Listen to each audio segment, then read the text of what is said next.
Storified Ceylon Chronicles of Stories that Amazes Your Soul. Episode 2. A Look Back into Vijaya's Exile.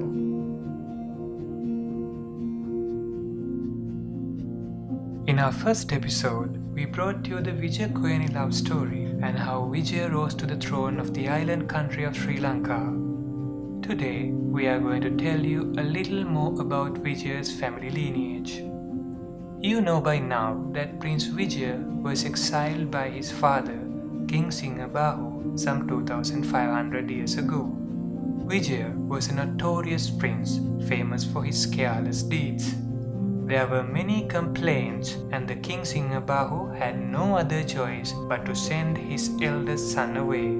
Prince Vijaya was the heir to the throne of his father's kingdom, as he was the eldest son of King and Queen there. In ancient India, there were many local states. These local states were ruled by various rulers: Kuru, Panchala, Kosala, Videha, Magadha, and so on and so forth were the names given to these local states. King Sinhabahu was the ruler of one such state, known as Sinhapura. The king was married to his own younger sister Sinhasivali. There is a different yet a mischievously beautiful story of how they came into being. Sinhabahu, or the lion arms, was the son of Sinha, or lion, and the princess of Vanga state, Suppadevi. However, King Sinhabahu and Queen Sinhasivali had 32 children. All of them were in twin pairs. So in total, they had 16 twin pairs of children. Eldest of them were Vijaya and Sumitta.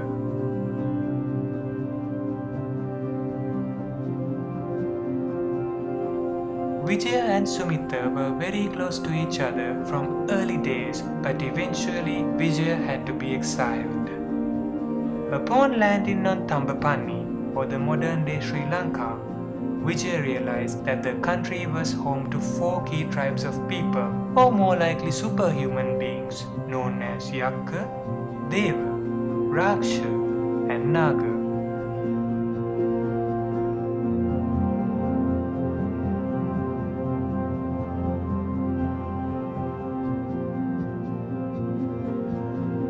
Vijaya ended up marrying and then abandoning the tribal maiden Kuveni.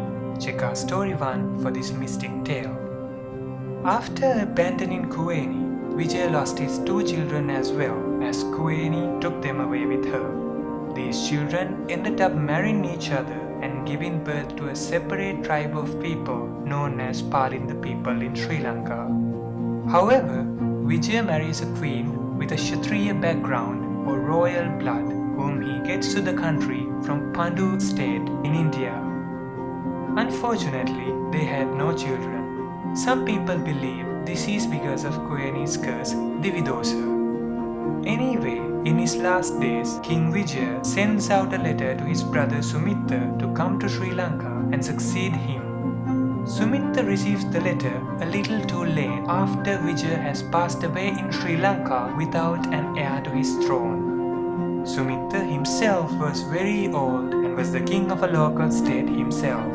Therefore, in his stead, he sends out his son Panduvasadeva. Panduvasadeva arrives in Sri Lanka as the rightful heir to the throne of the country in 504 BC.